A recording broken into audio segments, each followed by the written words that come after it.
हमारे सभी दर्शकों को सादर प्रणाम। जय श्री कृष्ण। आज मैं आपको कर्क राशि के बारे में जानकारी दूंगा। राहु केतु का राशि परिवर्तन 2022 से 2023 तक राहु मेष राशि पर रहेगा, केतु तुला राशि पर रहेगा। कब से कब तक तारीख भी बताऊंगा और इससे कर्क राशि पर क्या प्रभाव पड़ेगा, कर्क राशि वालों को क्या सावधानी रखनी है उसके बारे में जानकारी दूंगा। इससे पहले मैंने मेष, वृषभ, मिथुन इन तीनों राशियों की जानकारी दे दी है। आप चाहें तो इसी वीडियो के नीचे डिस्क्रिप्शन में उन राशियों के बारे में जान सकते हैं, राहु केतु के फल। और आने वाले समय में आगे वाली जो राशियां हैं उनके बारे में भी पूरी जानकारी अलग से दी जाएगी। यदि आपकी कर्क राशि है अर्थात आपकी जो कुंडली है उसमें राशि कर्क है, चंद्रमा 4 नंबर अंक पर लिखा है, तो आपकी कर्क राशि होगी और उन्हीं के लिए यह वीडियो उपयोगी सिद्ध होगा। यदि आपकी कर्क राशि नहीं है लेकिन यदि आपकी कर्क लग्न की कुंडली है तब भी इसी वीडियो को आप देखें। जो जानकारी कर्क राशि के लिए है वही कर्क लग्न के लिए भी रहेगी, तो ध्यान से इस जानकारी को आप सुने। राहु मेष राशि पर और केतु जो है वह तुला राशि पर प्रवेश दोनों एक साथ करेंगे 12 अप्रैल 2022 को दोपहर 3:29 पर, और यह स्थिति चलेगी 30 अक्टूबर 2023 तक। 18 महीने तक यह स्थिति चलेगी, इसीलिए इसे महापरिवर्तन कहते हैं। 18 साल बाद वापस राहु मेष राशि पर आया है। तो राहु जब भी किसी राशि पर चलता है या केतु जब भी किसी राशि पर गोचर करता है तो वह उस राशि पर 1.5 साल तक रहता है। और ये दोनों उल्टे चलते हैं। जैसे अभी राहु वर्तमान में फरवरी 2022 में राहु वृषभ राशि पर है, केतु वृश्चिक राशि पर है। तो वृश्चिक से पहले वाली राशि तुला राशि है, केतु तुला पर आ जाएगा, और वृषभ राशि से पहले मेष राशि है, राहु मेष राशि पर आ जाएगा। अब कर्क राशि वालों के लिए सबसे पहले राहु के बारे में मैं बताऊंगा कि राहु कैसा है कर्क राशि वालों के लिए, यह 18 महीने कैसे रहेंगे, और यदि कर्क लग्न है तब भी कैसे रहेंगे। राहु कर्क राशि से 10वां रहेगा। राहु जिस राशि पर आएगा उस राशि तक गिनना है, कर्क राशि से लेकर मेष राशि तक गिनना है। कर्क, सिंह, कन्या, तुला, वृश्चिक, धनु, मकर, कुंभ, मीन और मेष 10वां राहु है।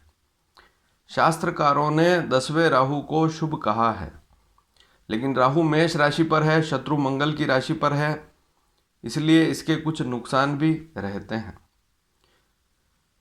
तो उनको भी अवश्य ध्यान में रखें, और कुछ लाभ भी मिलेंगे उनको भी ध्यान में रखें। 10वां राहु कर्क राशि वालों के लिए कैसा है जानें। सबसे पहले कार्यक्षेत्र, आप जो भी काम कर रहे हैं उसमें बदलाव की स्थिति बनेगी, कुछ नया करने की स्थिति बनेगी, तो यह राहु के प्रभाव से होगा। यदि काम अच्छा है उसमें लाभ मिल सकता है तो आप बदलाव करें, कोई समस्या वाली बात नहीं है।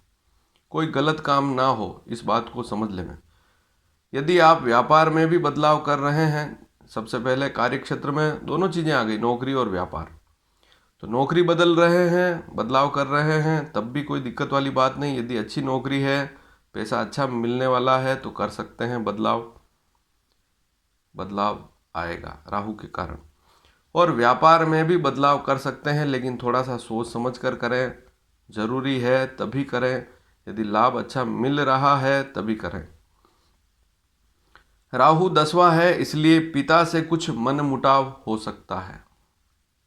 10वां राहु पिता से मनमुटाव करा सकता है, या पिता से कुछ मतभेद हो सकते हैं, बातचीत में कुछ मतभेद हो सकते हैं, या मतभेद नहीं है, विवाद नहीं है तो पिता के स्वास्थ्य में भी नरमी हो सकती है इस राहु के प्रभाव से। यदि आपके पिताजी का स्वास्थ्य अच्छा नहीं है, पहले से ही खराब है, तो राहु आते ही अप्रैल में ध्यान देना होगा। आपका कोई मित्र है, सहयोगी है, कोई मित्र है या और कोई आपके बिजनेस में पार्टनर है या और कोई है, तो उससे लाभ की स्थितियां यहाँ राहु अवश्य दिलवाएगा। तो सहयोगी या मित्र है, अच्छा है मित्र, तो उससे लाभ की स्थिति भी अवश्य बनेगी। भय समाप्त हो जाएगा। राहु, 10वां राहु व्यक्ति के मन में जो भय होता है उसको समाप्त कर देता है, ताकत देता है, तो यह भी अच्छी बात है। अगर आप अच्छा काम करेंगे इस राहु के समय में, 1.5 साल तक राहु रहेगा मेष राशि पर, तो कर्क राशि वालों के लिए राहु अच्छा रहेगा। यदि अच्छा काम करेंगे तो ख्याति मिलेगी, चाहे आप समाज सेवा कर रहे हों, चाहे अन्य कोई लोक कल्याण का काम कर रहे हैं, तब भी आपके लिए अच्छा रहेगा। यदि आप नेता हैं, राजनीति में हैं, तब भी, यदि आपकी कर्क राशि है या कर्क लग्न की कुंडली है, तब भी यह राहु आपको लाभ अवश्य देगा। अचानक लाभ के योग भी बनेंगे। स्वतंत्र कार्य में रुचि बनेगी। मान लीजिए आप पार्टनरशिप में हैं, तो हो सकता है आप कुछ अपना अलग काम करना चाहते हैं, ऐसी स्थिति भी बन सकती है। या आप नौकरी में हैं तो नौकरी छोड़कर कोई व्यापार करना चाहते हैं, तो वहाँ पर भी रुचि बन सकती है, लेकिन सोच समझ कर करें, क्योंकि व्यापार की स्थिति यदि अच्छी है, व्यापार में आप वास्तव में लाभ कमा सकते हैं, तभी बदलाव करें। बदलाव होगा जरूर। अचानक नौकरी मिलने के भी योग बनेंगे। मान लीजिए आपकी नौकरी नहीं लगी, अभी तक आप बेरोजगार हैं, तो राहु के इस काल में अप्रैल के बाद यह नौकरी भी अवश्य दिलवाएगा। थोड़ा सा प्रयास करेंगे तो नौकरी अवश्य मिल जाएगी। जिनको हृदय रोग है, बुजुर्ग हैं या ज़्यादा उम्र हो चुकी है, हृदय रोग है, ब्लड प्रेशर की शिकायत है, उनको सावधानी इस समय में रखनी होगी, अन्यथा स्वास्थ्य में नरमी बनेगी। तो राहु के फल मैंने आपको बताया। अब केतु के फल बताऊंगा कर्क राशि पर। कर्क राशि वालों के लिए राहु तो आपने सुन लिया, केतु कैसा रहेगा उसके बारे में जानकारी दूंगा। इससे पहले एक बात और समझ लें मैं, कि अप्रैल में 13 अप्रैल के लगभग गुरु भी मीन राशि पर जाएगा, प्रवेश करेगा, गोचर करेगा, और यह गुरु 1 साल तक रहेगा मीन राशि पर। तो कर्क राशि से यदि गिनेंगे आप, कर्क से मीन तक, कर्क, सिंह, कन्या, तुला, वृश्चिक, धनु, मकर, कुंभ, मीन, 9 बार गिनना पड़ेगा। तो आपकी राशि से गुरु नवम है। नवम राहु बहुत अच्छा होता है, भाग्य की वृद्धि करता है। अगर राहु के कुछ नुकसान है तो गुरु वहां पर लाभ भी देगा, गुरु स्वास्थ्य का भी लाभ देगा। तो यहाँ पर गुरु के भी शुभ फल आपको अवश्य मिलेंगे, इस बात को भी समझना है। राहु कहीं नुकसान कर रहा है तो जरूरी नहीं कि राहु के नुकसान ही होंगे, यहाँ पर दूसरे प्लेनेट भी तो हैं। तो गुरु का लाभ कर्क राशि वालों को अवश्य मिलेगा। गुरु विवाह के योग भी बनाएगा। शादी नहीं हुई है तो गुरु इस वर्ष 13 अप्रैल के बाद मीन राशि पर गोचर शुरू करेगा, 1 साल तक रहेगा मीन राशि पर। तो कर्क राशि वालों के लिए गुरु अच्छा है, विवाह के योग भी अवश्य बनेंगे। तो बीच में गुरु की जानकारी भी दे दी आपको थोड़ी सी। अब बात करते हैं केतु कैसा रहेगा कर्क राशि वालों के लिए। कर्क राशि से यदि तुला राशि तक गिनेंगे, कर्क, सिंह, कन्या, तुला, 4 बार गिनना पड़ेगा, कर्क, सिंह, कन्या, तुला। तो कर्क राशि से केतु चौथा पड़ेगा। चौथा केतु शास्त्रकारों ने अशुभ कहा है। राहु शुभ है 10वां, लेकिन केतु अशुभ स्थिति में है। लेकिन अब यहाँ पर क्या सावधानी रखनी होगी? देखिए, आप उपाय करते हैं, कोई भी उपाय राहु के कर रहे हैं या केतु के कर रहे हैं या करेंगे, या आप अन्य कोई पूजा पाठ करते हैं, केतु के लिए गणपति की उपासना अच्छी रहती है, राहु के लिए हनुमान जी की उपासना अच्छी रहती है। लेकिन जो सावधानियां बता रहा हूं उनको भी ध्यान में रखेंगे तो ज़्यादा अच्छा रहेगा। पूजा पाठ आप करते रहें, लेकिन जो सावधानियां बता रहा हूं उनको ध्यान में रखें, केतु के फल सुने। कर्क राशि वालों और कर्क लग्न वालों के लिए केतु चौथा रहेगा। माता के स्वास्थ्य में थोड़ा सा इसका प्रभाव अवश्य पड़ेगा। माता का स्वास्थ्य नरम रह सकता है, या माता से अनबन भी हो सकती है, माता से किसी प्रकार का विरोध हो सकता है, मतभेद हो सकता है। भूमि मकान आदि का योग अवश्य बनेगा, इस बात को समझ लें। लेकिन भूमि मकान से संबंधित कुछ विवाद भी हो सकता है। पुरानी कोई प्रॉपर्टी पड़ी है, कोई मकान है या वाहन भी है या और कोई वस्तु है जो पार्टनरशिप में है या परिवार में आपका हिस्सा भी है उसमें, तो उसमें कुछ विवाद हो सकता है, ऐसी स्थिति बन सकती है। केतु के कारण परिश्रम की अधिकता रहेगी, लेकिन कोई समस्या वाली बात नहीं। परिश्रम अगर ज़्यादा करते हैं तो लाभ भी मिलता है। तो केतु मेहनती बनाएगा। मानसिक चिंता केतु के कारण रहती है। चौथा, केतु मानसिक चिंता को भी देता है, इस बात को भी ध्यान में रखें। यदि कोई व्यर्थ की चिंता है तो उसे छोड़ देवें।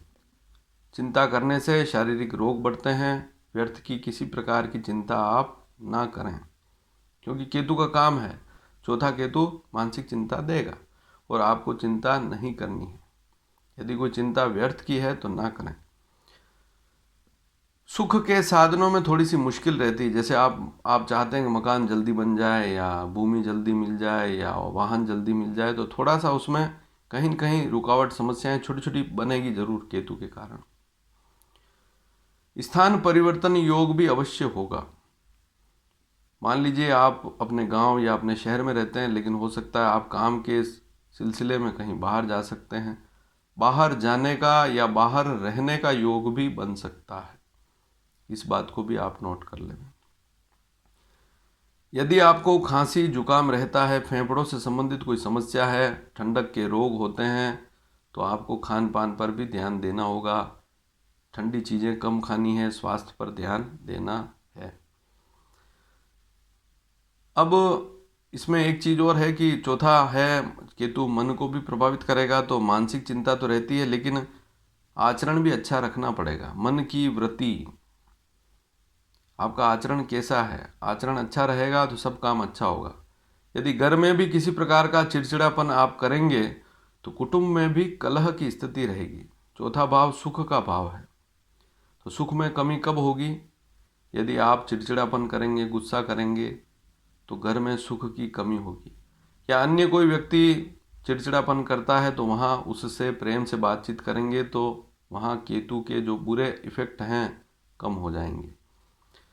छोटे बच्चे हैं, मान लीजिए कोई छोटा बच्चा है जिसकी कर्क राशि है, 18 साल से कम आयु है, तो उसकी कर्क राशि है तो उसको अपनी शिक्षा पर ध्यान अवश्य देना होगा, इस बात को भी आप समझ लें। और किसी संपत्ति में निवेश का योग बनेगा। तो वही बात हो गई कि आप चाहे भूमि खरीदें, चाहे मकान खरीदें या कहीं पैसा लगाएं, ऐसा योग बनेगा। लेकिन पैसा सही जगह लगाएं, ऐसा ना हो कि आपका पैसा गलत जगह लग जाए। तो केतु है, इसलिए सावधानी से निवेश करें। और वैसे शेयर बाजार या दूसरा कोई बाजार है तो वहाँ तो सावधानी रखनी ही होगी, इस बात को भी ध्यान दें। केतु यहाँ पर चौथा है, उतना अच्छा नहीं होता है। अब जैसा कि मैं हमेशा ही बता रहा हूँ कि 1.5 साल तक राहु केतु चलेंगे, तो क्या 1.5 साल तक ऐसी ही स्थिति रहेगी? बिल्कुल नहीं। जैसे राहु मेष राशि पर है, आप राहु को मेष राशि पर देखेंगे 1.5 साल तक, 12 अप्रैल 22 से 30 अक्टूबर 23 तक। तो मेष राशि का स्वामी मंगल है, मंगल भी गोचर करेगा इसी समय में। किसी न किसी राशि पर मंगल का भी गोचर रहेगा। और ऐसी स्थिति में मंगल की स्थिति अगर अच्छी है, मंगल किसी राशि पर गोचर कर रहा है और वह मंगल मित्र राशि पर गोचर कर रहा है, तो वहाँ पर राहु के भी अच्छे रिजल्ट मिलेंगे। जैसे 4 ऐसी राशियाँ जिन पर मंगल ज़्यादा अच्छे फल नहीं देता है, जैसे मिथुन राशि है, कर्क राशि है, कन्या राशि है, कुंभ राशि है, अर्थात 3, 4, 6 और 11 इन राशियों पर अगर मंगल गोचर करता है और राहु मेष राशि पर है तो वहाँ राहु के थोड़े से बुरे इफेक्ट रहेंगे। लेकिन अन्य राशियों पर मंगल गोचर कर रहा है तो वहाँ पर राहु के उतना बुरा प्रभाव राहु का नहीं रहेगा। वैसे भी 10वां राहु है, पूरा नहीं होता है। अब केतु की बात करें तो केतु तुला राशि पर है, तो शुक्र की स्थिति देखनी पड़ेगी।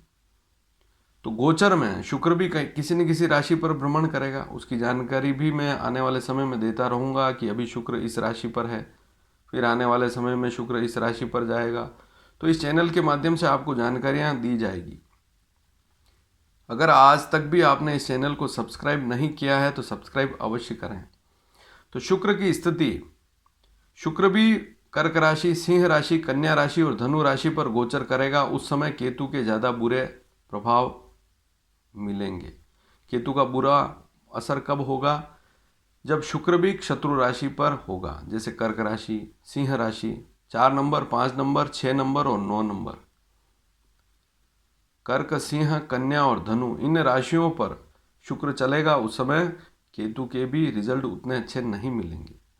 और मित्र राशि पर शुक्र चलेगा या अपनी ही राशि पर चलेगा तो कोई समस्या वाली बात ही नहीं। तो उन स्थितियों को भी देखना पड़ेगा। और दूसरे और भी तो ग्रह हैं, वे भी गोचर करेंगे, अलग अलग स्थितियों में आएंगे, तो वहाँ उन महीनों में भी लाभ की स्थितियाँ बनेगी। तो ऐसा बिल्कुल नहीं है कि पूरे 18 महीने बुरे होंगे, लेकिन फिर भी जो सावधानियाँ बताई हैं उन्हें आप नोट कर लें। ऐसी स्थितियाँ बनेगी और बनती है तो उसकी रूपरेखा बनाएं कि वास्तव में आप कोई चीज़ खरीद रहे हैं तो उसका लाभ आपको मिलेगा या नहीं मिलेगा, या नौकरी बदल रहे हैं तो लाभ है या नहीं। सारी चीज़ें सोच लें, उसके बाद ही निर्णय लेना है। और यह वीडियो आपको पसंद आया हो तो आप शेयर अवश्य करें। धन्यवाद। जय श्री कृष्ण।